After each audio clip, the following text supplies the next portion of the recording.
Alright, so take a look at these YouTube channels for a second. These simple stickman animation channels are pulling in millions of views every single month. And the funny thing is, they're not using expensive cameras. They're not building fancy 3D animations. They're not spending weeks making every single video. They're following a repeatable production workflow that makes simple stickman characters telling engaging stories. Which got me thinking, what if we could build a workflow that produces this style of content much faster without spending hours switching between different AI tools? So, today I'm going to show you how you can build a very similar workflow using Claude Code and Higgsfield MCP. Instead of managing every step myself, I'm going to let Claude Code handle the creative thinking, while Higgsfield MCP takes care of generating the media assets.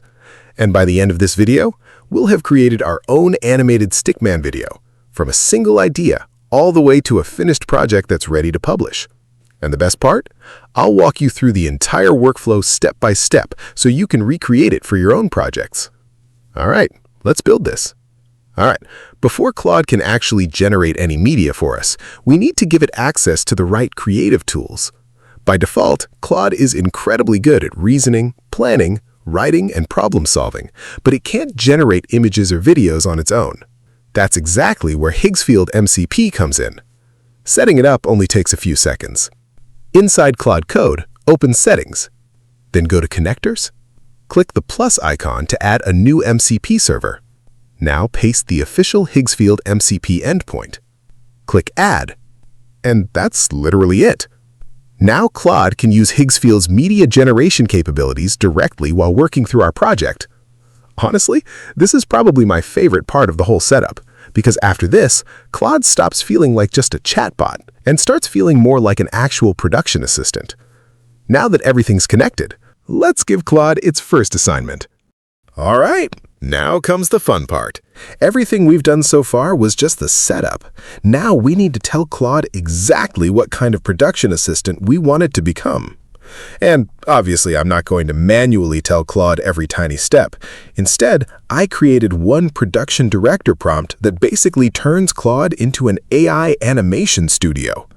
Instead of giving it one task at a time, this prompt defines its entire role from the very beginning. First, it understands the topic before writing anything.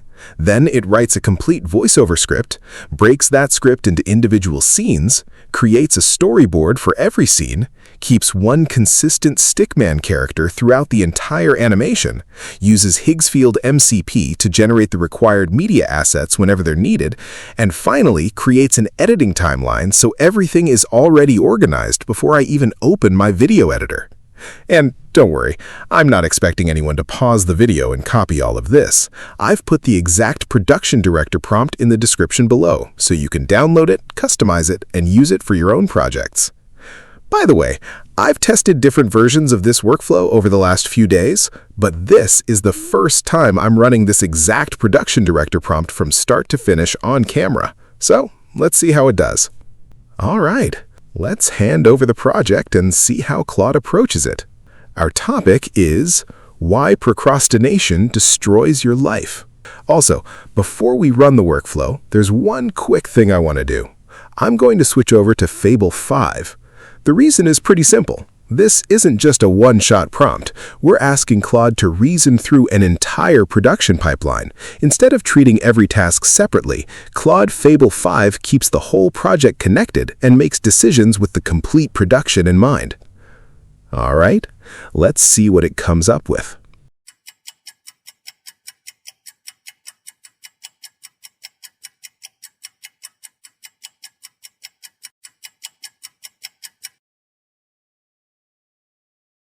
Nice.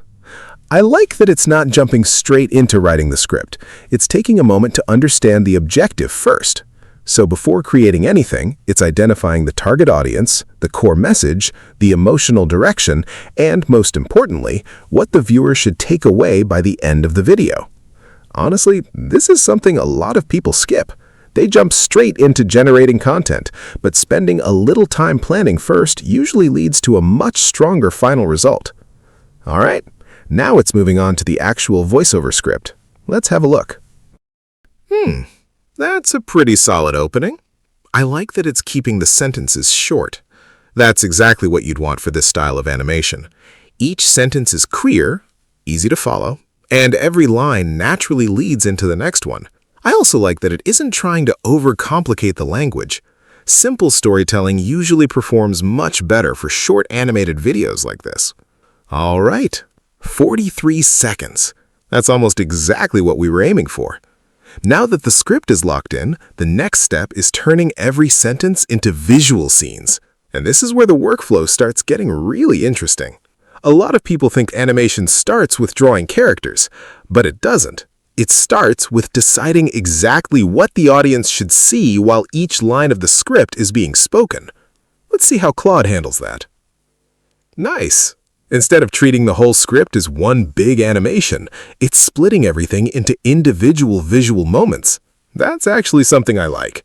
Every scene has a clear job. Some scenes are there to introduce an idea, some explain it, and others simply keep the pacing moving. That makes the animation feel intentional instead of random. Now that every sentence has its own scene, Claude moves on to the storyboard. And this is where everything starts becoming visual. For every single scene, it's deciding what appears on screen, what the stickman is doing, what emotion it should express, where the camera should be positioned, whether the camera stays still or slowly moves, even how one scene transitions into the next. Okay, that's pretty much production ready. If I handed this to an animator, they'd immediately know what they're supposed to create.